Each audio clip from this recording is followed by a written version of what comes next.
Hi viewers, welcome to our channel. ప్రస్తుతం మనతో పాటు ఇమ్మంది రామారావు గారు సీనియర్ జర్నలిస్ట్ ఉన్నారు. వారితో ఒకసారి మాట్లాడదాం. సో నమస్కారం సార్. నమస్తే. సార్, అంటే ఏపీలో దాడులు జరిపేందుకు అంటే ఎన్డీఏ కూటమి ప్రశాంతంగా పరిపాలిస్తుంది కదా, ఈ ప్రశాంతతను దెబ్బ కొట్టడానికి ఒక పార్టీ జిల్లాకు 10 కోట్లు ఖర్చు పెట్టి దాడులు చేపిస్తుంది అని చెప్పేసి నాగబాబు గారు సంచలన వ్యాఖ్యలు చేశారు సార్. మరి నిజంగా ఏ పార్టీ ఈ విధంగా 10 కోట్లు ఖర్చు పెట్టి దాడులు చేపిస్తుంది అని చెప్పేసి క్వశ్చన్స్ అయితే రైజ్ అవుతున్నాయి. నాగబాబు గారు పార్టీ పేరు మెన్షన్ చేయలేదు, కానీ ప్రత్యేకంగా చెప్పాల్సిన అవసరం లేదు అని అన్నారు. అంటే ఆయన వైసీపీని ఉద్దేశించి చేశారని చెప్పేసి చాలా మంది అభిప్రాయపడుతున్నారు. నిజంగా వైసీపీ 10 కోట్లు ఖర్చు పెడుతుంది ఆ జిల్లాకు ఈ విధంగా దాడులు చేయడానికి అని చెప్పేసి మీ ఒపీనియన్ ఏంటి సార్ దీనిపైన? ఇక్కడ నాగబాబు గారి వ్యవహార శైలి చాలా దూకుడుగా ఉంటుందండి. దాని పాసిబిలిటీ ఎంతవరకు ఉందో ఆలోచించడు. ఫర్ ఎగ్జాంపుల్, వైసీపీ తప్ప మిగతా వాళ్ళకి దాడులు చేయించవలసిన అవసరం లేదు. కూటమిలో ఉన్నవాళ్ళు కదా, ఇక్కడ ఖర్చు పెట్టేవాళ్ళు ఎవరైనా కావచ్చు.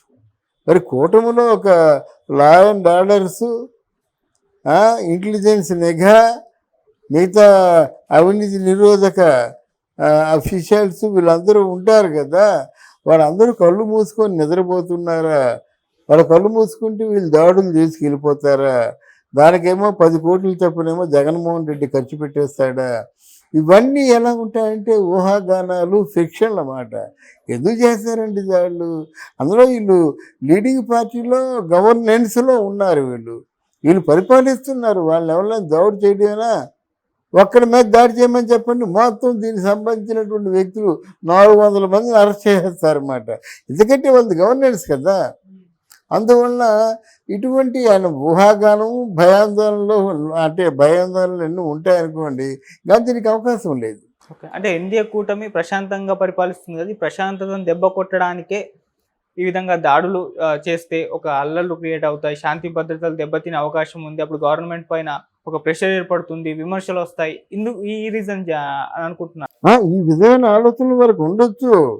అసలు పూర్తిగా ప్రారంభమే కాకుండా రావణ కాష్టం, రక్తపాతం ఇత్యాది మాటలు మాట్లాడితే తెలుగుదేశానికే కాదు, జనసేనకే కాదు, బీజేపీకి కూడా కోపం వస్తుంది కదా. అప్పుడు బీజేపీ తగిన యాక్షన్ తీసుకుంటుంది కదా. ఆ విషయాన్ని మరి నాగబాబు గారు కూడా ఆలోచించాలి. అలాంటి విషయాన్ని వాళ్ళకి ఏ పదవి లేకుండా వాళ్ళు కొంచెం ఏదో దయనీయమైన స్థితిలో ఉన్నారంటే వాళ్ళని తిప్పికొట్టచ్చు. అలాగే పవర్ఫుల్.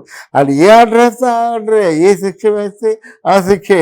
ఇంత బలం ఉంటుండగా దీని మీద ఏమో ఏదో అంటే దాడి చేయడానికి ఏమో 15 కోట్లు ఖర్చు అవుతున్నాయనే మాటలు ఆయన మాట్లాడడం కరెక్ట్ కాదు. ఓకే, అంటే సార్ ఇప్పుడు కూడా జరుగుతున్న దాడుల్ని ఒక్కసారి చూసుకుంటే వైసీపీ వాళ్ళు ఏమంటున్నారంటే మా మీద దాడులు చేస్తున్నారు, మళ్ళీ మేమే చేసామని కంప్లీట్లు చేస్తున్నారు పోలీసులకు అని చెప్పేసి అంటున్నారు.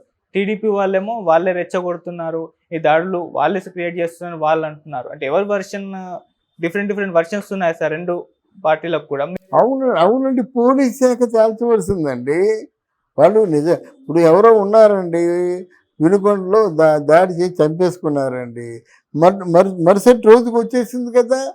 వాళ్ళ తాలూకు వర్గం వాళ్ళే ఎలా జరిగిందని తేటతెల్లంగా చెప్పారు కదా. మరి పోలీస్ శాఖ కల్పించుకోబట్టే కదా వాళ్ళు చెప్తున్నారు. అలా ఎప్పటికప్పుడు ఎక్కడ ఎవడు దాడి చేస్తే వాడే, ఎక్కడ ఎవడు ముద్ద అయితే వాడే, ఇర్రెస్పెక్టివ్ పార్టీస్ అన్నమాట. పార్టీలకు అతీతంగా వాళ్ళని ఖచ్చితంగా శిక్షించాలి. ఓకే సార్, ఇప్పుడు అంటే జరుగుతున్న ఈ దాడులు వైసీపీ టీడీపీ పక్కన పెడితే ఇవి ఎప్పుడు ఆగే ఛాన్స్ ఉంది? ఇప్పుడు ధర్నా చేస్తున్నారు కదా జగన్మోహన్ రెడ్డి ఢిల్లీలో, ఈ ధర్నాతో అయినా ఈ దాడులు ఆగే అవకాశం ఏమైనా ఉంది? ధర్నా ఏం చేస్తారు? అర్థం లేని ధర్నా అంటే అది. ఇప్పుడు ఎందుకన్నా హనీమూన్ పీరియడ్ కూడా దాటకుండా రావణ కష్టం ఉంటే ఎలాగవుతుంది? చిచి అంటారు. ఇప్పుడు జగన్ మీద పెద్ద బూమిరాంగ్ అవుతుంది. ఏ కూటమి మీద ఏదైతే బురద జల్లాలనుకున్నాడో, ఏ కూటమి కళ్ళల్లో కారం జల్లాలనుకున్నాడో తిరిగి అది బూమిరాంగ్ అయ్యి జగన్మోహన్ రెడ్డికి వస్తుంది. ఎవరు పర్మిషన్ ఇవ్వరు కదా, ఎవరు అపాయింట్మెంట్ ఇవ్వరు కదా. ప్రధానమంత్రి అంత ముందరకు ఇచ్చేస్తాడా?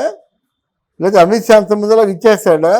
రాష్ట్రపతి ఇచ్చేస్తాడా? రాష్ట్రపతి అపాయింట్మెంట్ ఇవ్వాలంటే అక్కడ హోమ్ని అడుగుతాడు. ఎవడు వీడు, మంచి చెడ్డ కష్టం సుఖం అన్నీ అడిగి హోము సిగ్నల్ ఇస్తే ఇస్తాడు. ఏమో ఎలా నడుస్తున్నాడు.